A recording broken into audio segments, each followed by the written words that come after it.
bonjour à toutes et tous.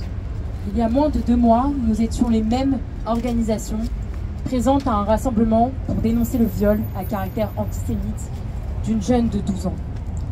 Nous nous retrouvons à nouveau aujourd'hui car l'antisémitisme a encore frappé.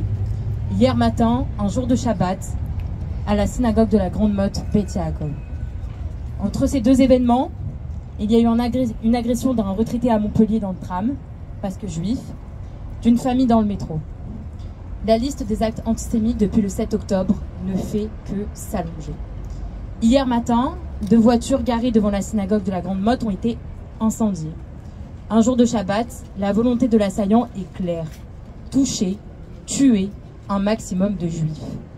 Vêtue d'un drapeau palestinien et d'un kéfier, cette attaque est la matérialisation d'une forme d'antisémitisme qui est celle de rendre responsables les juifs et les juives de la situation innommable à Gaza.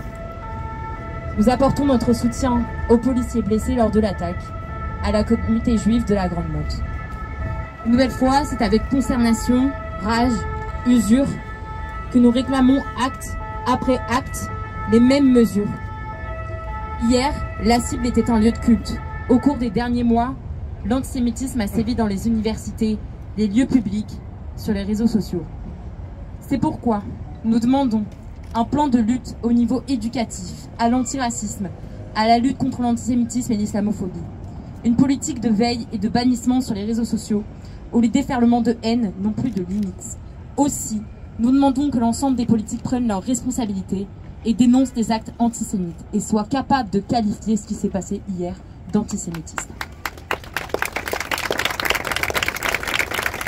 Il n'est pas anodin de s'attaquer à un lieu de culte, que cela soit une église, une mosquée comme celle de Morlaix, Cherbourg ou Montauban, ou une synagogue. Depuis le 7 octobre, nous avons pas moins de 15 synagogues qui ont été ciblées dans le monde, dont 2 en France, celle de Rouen.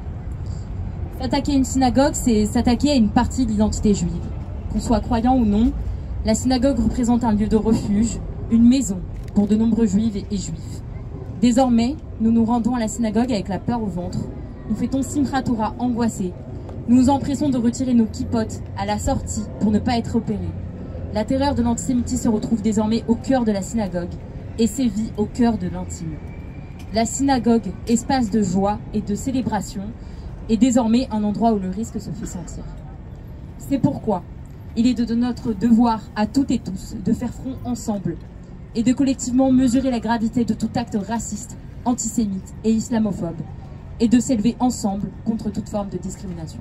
Merci.